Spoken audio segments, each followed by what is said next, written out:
Dwija Kangka wonten dawuh Kanjeng Eyang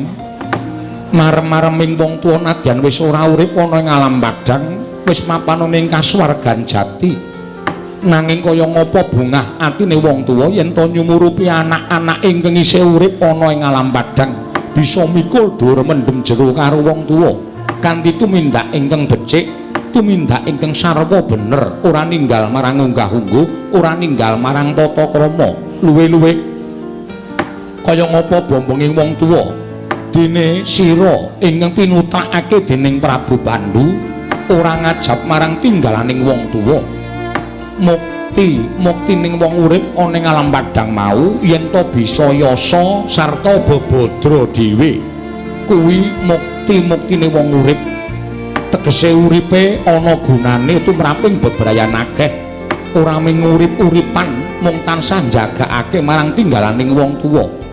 inggih Kanjeng Eyang mula kang sangka kuwi inggih Dwija Kangka